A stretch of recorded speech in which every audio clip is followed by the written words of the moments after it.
You are sitting under the shade of a great Bodhi tree. The air is warm, the leaves rustle softly, and there's a sense of calm that seems to wrap around you like a gentle embrace. Now, take a deep breath.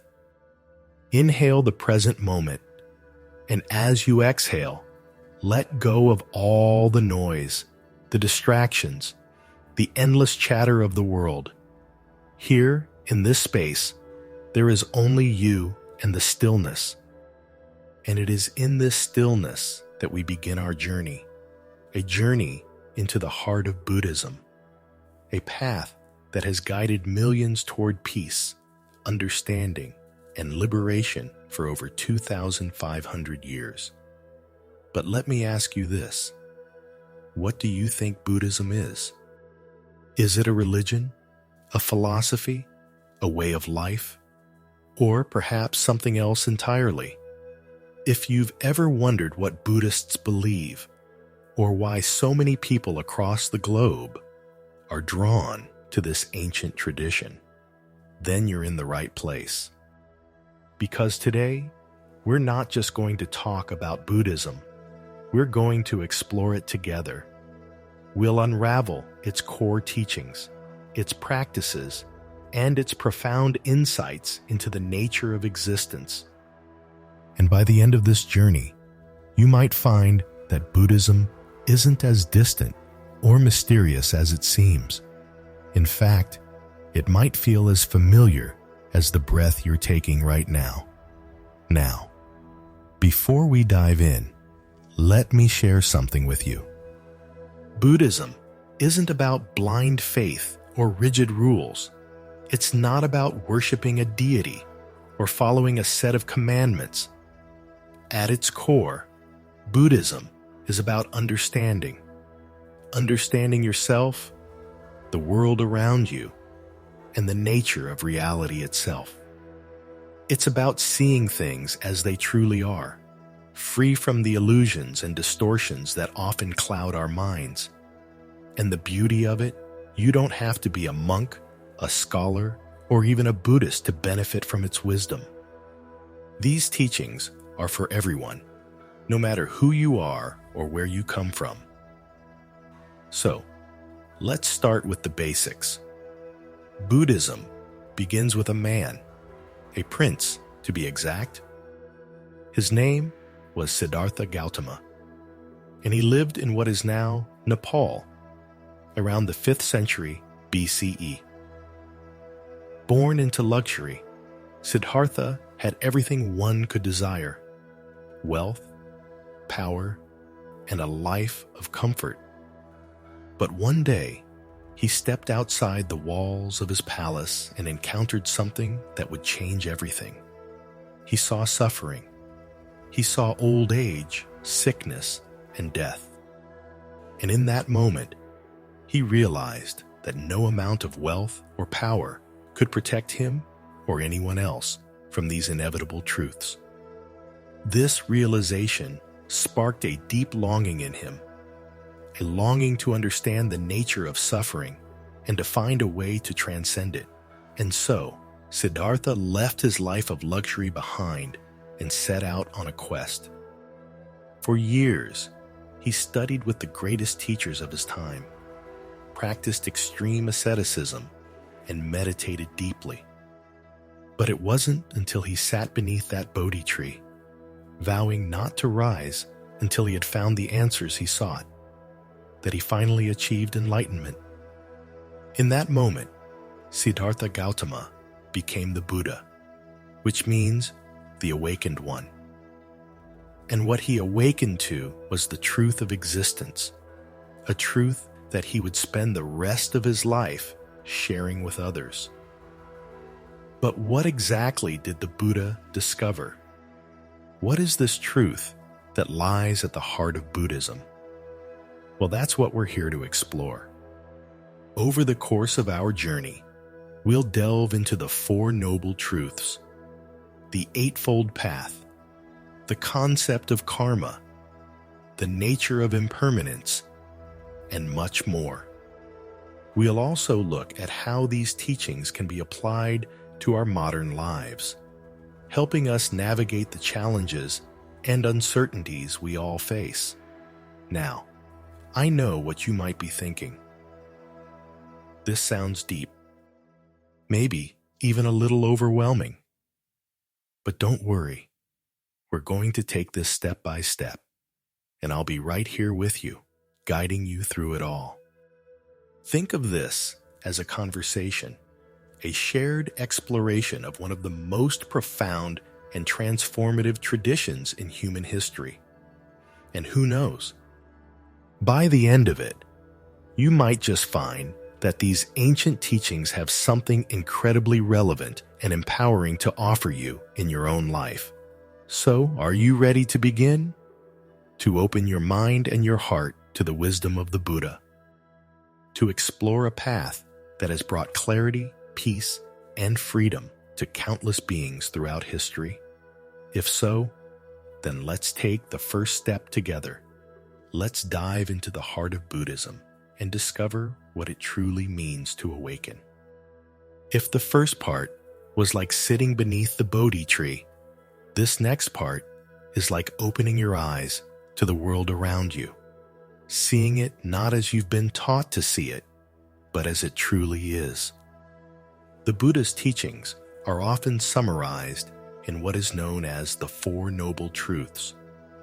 These truths are not just philosophical ideas, they are a framework for understanding life itself.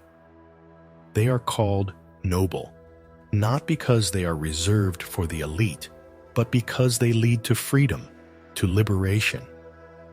And the first of these truths is the truth of dukkha, a word often translated as suffering, but which encompasses so much more. Dukkha is the recognition that life, as we ordinarily experience it, is marked by dissatisfaction, unease, and imperfection. It's the subtle sense that something is always missing, that no matter how much we achieve or acquire, there's always a lingering sense of incompleteness. Have you ever felt that? Maybe you've achieved a goal you worked so hard for, only to find that the happiness it brings is fleeting. Or perhaps you've noticed how even the most joyful moments are tinged with the awareness that they won't last. This is dukkha. It's not that life is nothing but suffering. It's that even in our happiest moments, there's an underlying current of impermanence and uncertainty. But here's the thing. The Buddha didn't stop at pointing out the problem. He went on to explain its cause, which brings us to the second noble truth. The root of dukkha, he taught, is tanha, often translated as craving or thirst. This is the endless desire for things to be different than they are. It's the craving for pleasure, for possessions, for status, for security. It's also the craving to avoid pain, to push away what we don't like, and to hold on to what we do. In short, it's the constant struggle to control the uncontrollable. Think about it for a moment. How much of your energy is spent trying to hold on to things, relationships, possessions, even ideas about who you are? And how much is spent trying to avoid or push away things you don't want? Pain, loss, change, or uncertainty. This is the nature of craving. It's like trying to grasp water in your hands. The tighter you squeeze, the more it slips through your fingers. But the Buddha didn't just diagnose the problem, he also offered a solution. This is the third noble truth, the cessation of dukkha. It's the realization that freedom from suffering is possible. It's the understanding that when we let go of craving, when we stop trying to control the uncontrollable, we find peace. This doesn't mean we stop caring or engaging with life. It means we stop clinging, stop resisting, and start living with openness and acceptance. And how do we do that? That's where the fourth noble truth comes in. The path that leads to the cessation of suffering. This is known as the Noble Eightfold Path, and it's the heart of Buddhist practice. It's not a linear path, but rather a holistic way of living that encompasses wisdom, ethical conduct, and mental discipline. We'll explore this path in detail later, but for now, just know that it's a guide to living with awareness, compassion, and integrity. Now, you might be wondering, if the root of suffering is craving, does that mean I should stop wanting anything? Should I just give up on my dreams and goals? Not at all. The Buddha wasn't advocating for a life of apathy or resignation. He was pointing out that our suffering comes not from the desires themselves, but from our attachment to them. It's the difference between wanting something and needing it to be happy. When we can want without clinging, when we can strive without being consumed by the outcome, we find a sense of freedom and ease. This brings us to another key concept in Buddhism, anatta, or not self. This is the idea that what we typically think of as me or I is not a fixed, unchanging entity, but rather a collection of ever-shifting thoughts, feelings, and experiences. Think about it. Are you the same person you were 10 years ago, 5 years ago, even yesterday? The self is more like a river, constantly flowing, constantly changing. And yet, we cling to this idea of a fixed, separate self, which only leads to more suffering. But when we begin to see through the illusion of a separate self, something remarkable happens. We start to feel more connected to others, to the world, to life itself. We realize that the boundaries we thought were so solid are actually quite porous. This is the beginning of compassion, of understanding that we are all part of the same web of existence. Now, let's pause here for a moment. Take a deep breath. Notice how you're feeling. Are you curious, skeptical, intrigued? Whatever it is, just notice it without judgment. Because this is what Buddhism is all about, awareness. It's about seeing clearly, not just the world around us, but the world within us. It's about waking up to the truth of our experience, moment by moment, and this is just the beginning. In the next part of our journey, we'll explore the Noble Eightfold Path in depth, what it means, how to practice it, and how it can transform your life. We'll also look at the role of meditation in Buddhism and how it can help us cultivate the awareness and compassion we've been talking about. But before we move on, I want to leave you with a question to ponder. What would it feel like to live without clinging, to want without needing, to strive without being consumed by the outcome? What would it feel like to truly let go? If the first part was like planting a seed, and the second part like nurturing its growth, this next part is like watching the first leaves unfurl, tender, vibrant, and full of potential. Here, we'll explore the Noble Eightfold Path, the practical guide the Buddha offered to help us live with wisdom, compassion, and freedom. So, let's take the next step together. The Noble Eightfold Path is often depicted as a wheel, with each spoke representing an aspect of the path. But it's important to understand that these aspects are not separate. They are interconnected, each supporting and enriching the others. Think of it as a holistic approach to living, one that integrates our thoughts, words, actions, and intentions into a harmonious whole. The path is divided into three broad categories: wisdom, ethical conduct, and mental discipline. Let's begin with wisdom. The first two aspects of the path fall under wisdom: right view and right intention. Right view is about seeing things as they truly are, free from the distortions of ignorance, prejudice, or wishful thinking. It's the understanding of the Four Noble Truths, the nature of impermanence, and the interconnectedness of all things. Right view is like a lamp in the dark. It illuminates the path ahead, helping us navigate life with clarity and insight.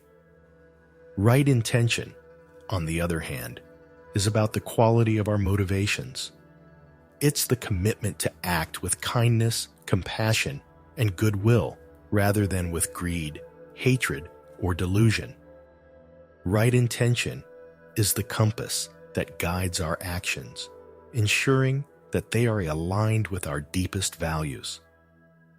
Together, right view and right intention form the foundation of wisdom, helping us see clearly and act wisely.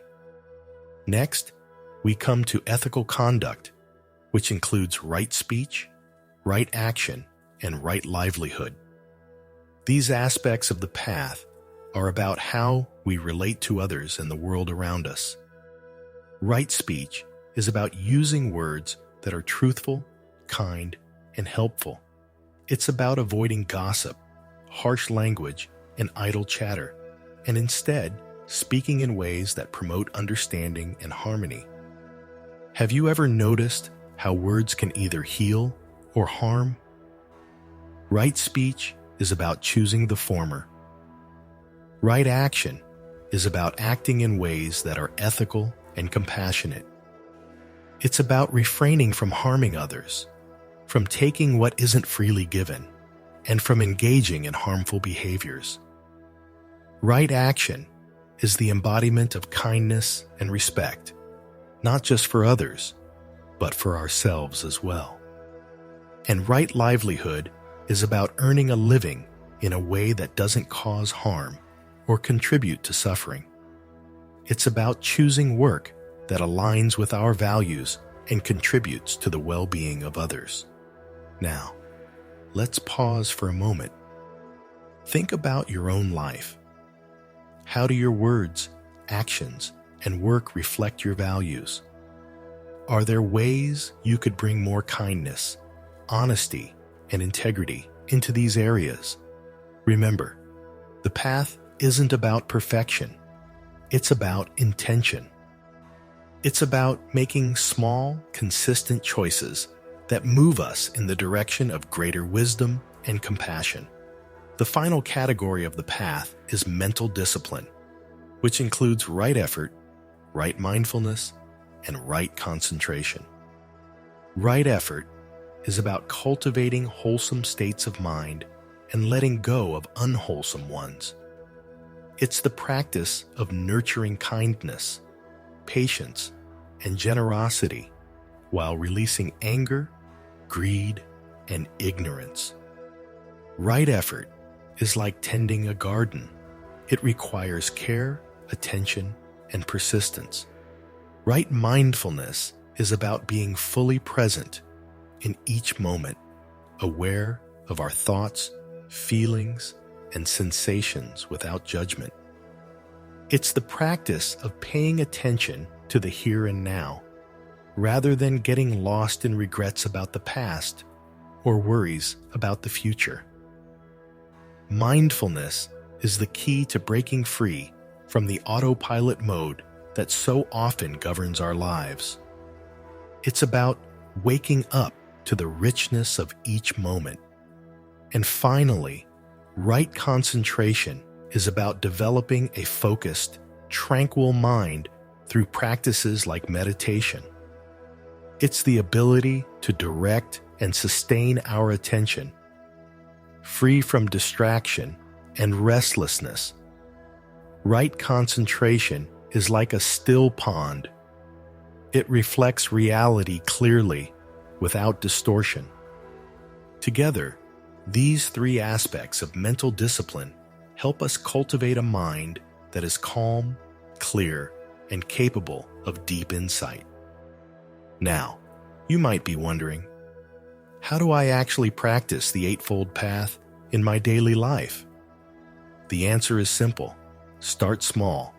Begin by paying attention to your intentions. Before you speak or act, ask yourself, is this kind? Is this helpful? Is this true? Cultivate mindfulness by taking a few moments each day to simply be present, whether it's while drinking a cup of tea, walking in nature, or sitting quietly. And explore meditation as a way to develop concentration and inner peace.